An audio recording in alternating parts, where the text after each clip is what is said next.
45번째. 비움이 아닌 채움.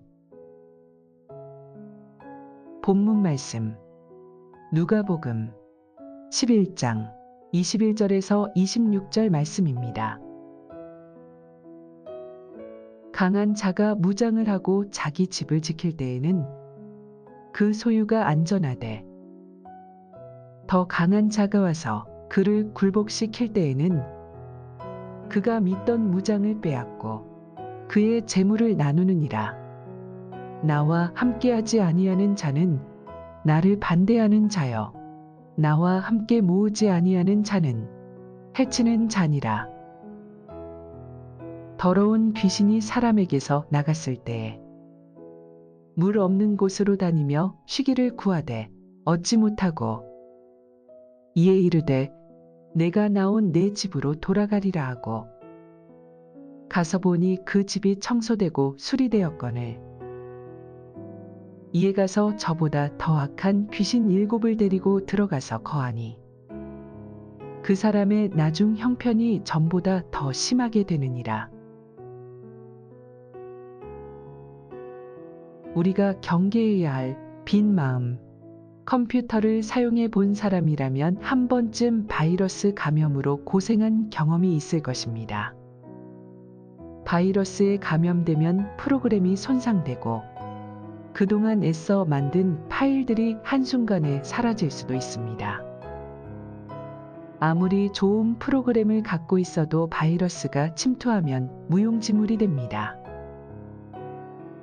이럴 때 필요한 것이 백신입니다.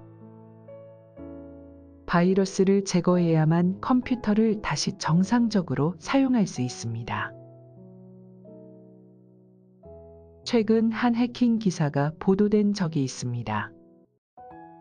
2025년 2월 21일 두바이에 본사를 둔 암호화폐 거래소 바이비트가 해킹을 당해 약 14억 6천만 달러, 한화 약 2조 1천억 원 상당의 이더리움을 도난당했습니다. 이번 사건은 암호화폐 업계 역사상 가장 큰 규모의 해킹으로 알려졌으며 북한의 해킹 조직인 라자루스 그룹의 소행으로 추정되고 있다는 내용입니다. 강력한 보안 시스템을 갖춘 기업조차도 해킹 공격을 당했고 결국 내부 기밀이 유출되는 피해를 입었습니다. 문제는 단순히 침입을 당했다는 것이 아닙니다. 공격자가 내부 시스템을 완전히 장악하고 마치 주인처럼 행동했다는 것입니다. 이것이 바로 사탄의 전략입니다. 사탄은 우리 마음을 공격할 기회를 호시탐탐 노립니다. 우리가 깨어 있지 않으면 우리 안에 들어와 우리 삶을 완전히 지배하려 합니다. 예수님께서는 귀신이 쫓겨난 후 다시 돌아오는 비유를 통해 중요한 교훈을 주십니다. 귀신이 떠난 후 그 집, 즉 사람의 마음은 깨끗이 정리되었지만 그곳이 비어 있었기 때문에 다시 돌아와 더 악한 7 귀신을 데리고 옵니다. 이는 마치 막달라 마리아를 괴롭혔던 7 귀신을 떠올리게 합니다. 한 귀신보다 7 귀신이 더 악할 뿐 아니라 그 수 또한 이전보다 훨씬 많아졌습니다. 결국 이 지경에 이르게 된 이유는 악령이 나간 자리를 하나님의 선한 영으로 채우지 않았기 때문입니다. 귀신이 떠난 빈자리는 방치해서는 안 되며 반드시 하나님의 나라가 그곳을 차지해야 합니다. 단순한 비움이 아니라 성령의 채움이 필요합니다. 이 비유는 회개하는 것만으로는 충분하지 않고 마음이 성령으로 채워져야 함을 의미합니다. 죄를 회개하고 깨끗해지는 것만으로는 부족합니다. 그 안을 성령님으로 채우지 않으면 결국 더 큰 죄와 유혹에 빠질 수 있습니다. 사람은 태어날 때부터 죄성을 가지고 태어납니다. 하나님을 부인하는 본성을 지닌 채 태어나기 때문에 하나님의 말씀보다 마귀의 유혹에 쉽게 귀를 기울이게 됩니다. 사탄은 대단히 강력한 존재입니다. 오늘날도 많은 사람들을 장악하며 죄의 속박 아래 살게 만듭니다. 사탄의 궁극적인 전쟁은 하나님을 대적하는 것입니다. 그러나 하나님을 직접 해칠 수 없기에 하나님의 백성을 공격합니다. 사탄은 거짓과 속임수로 우리를 현혹합니다. 참된 하나님을 찾지 못하도록 방해하며 우리를 죄악 속에서 살아가도록 유혹합니다. 우리는 이를 경계해야 합니다. 우리가 하나님의 말씀과 기도로 영적 보안 시스템을 강화하지 않는다면 사탄은 언제든 우리 안으로 침투해 들어올 것입니다. 결국 우리의 마음을 완전히 사로잡고 주인처럼 행동하며 우리의 삶을 엉망으로 만들 것입니다. 누가복음 11장 24절을 보면 귀신이 떠나고 깨끗해진 상태지만 여전히 비어있는 사람이 나옵니다. 우리 가운데 깨끗하지만 구원 없는 성도가 있습니다. 이런 사람은 교회에 출석하고 신앙생활을 하지만 정작 그 마음이 성령으로 채워지지 않은 상태입니다. 표면적으로는 깨끗하고 정리된 듯 보이지만 그 마음이 비어 있으므로 결국 다시 더 악한 영들이 찾아옵니다. 겉으로 신앙을 갖춘 듯 보여도 자아가 중심이 되어 있다면 진정한 변화가 아닙니다.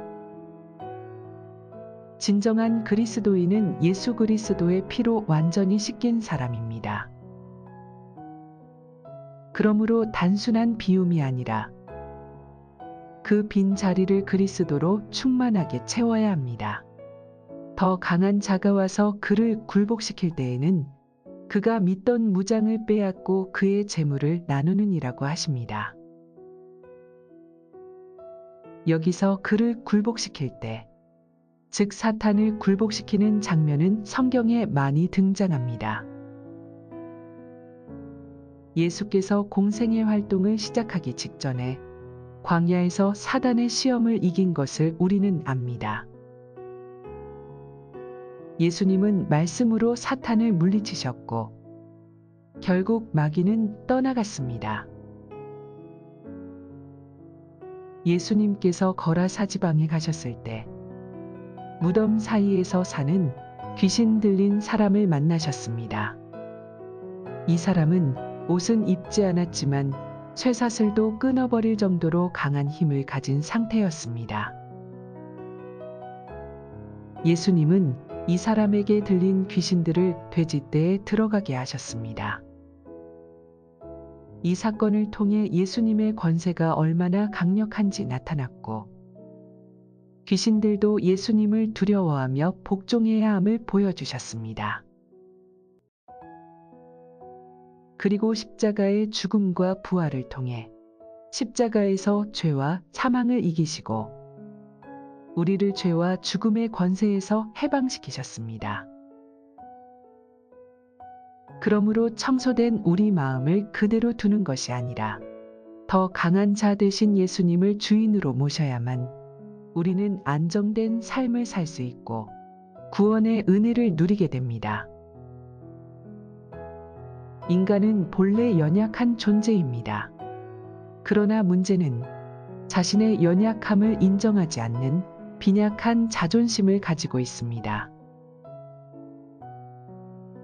하나님께서는 우리의 허물을 다 아시면서도 때로는 모른 척 감싸주시고 끝없는 사랑으로 기다려주십니다.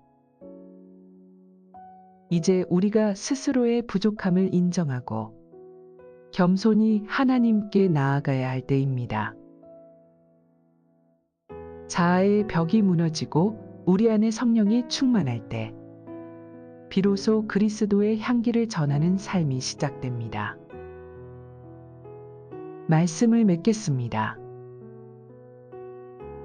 예수님과 함께하는 삶만이 안전합니다. 예수님이 오심으로 하나님의 나라가 이루어집니다. 예수님은 사탄보다 더 강하신 분이십니다. 예수님을 따르지 않으면 결국 사탄을 따르는 자가 됩니다. 나의 신앙을 방치하면 결국 더 큰 시험에 빠집니다. 말씀과 기도로 성령님과 동행하십시오. 교회 공동체 안에서 믿음을 지키십시오. 예수님과 가까이 하는 삶을 사십시오. 우리가 깨어 기도하지 않으면 사탄은 언제든 틈을 타서 우리를 공격할 것입니다. 예수께 사로잡힌 자가 됩시다. 그것이 가장 안전한 길입니다. 말씀과 함께 새로운 하루의 활력을 맞이하시길 바랍니다.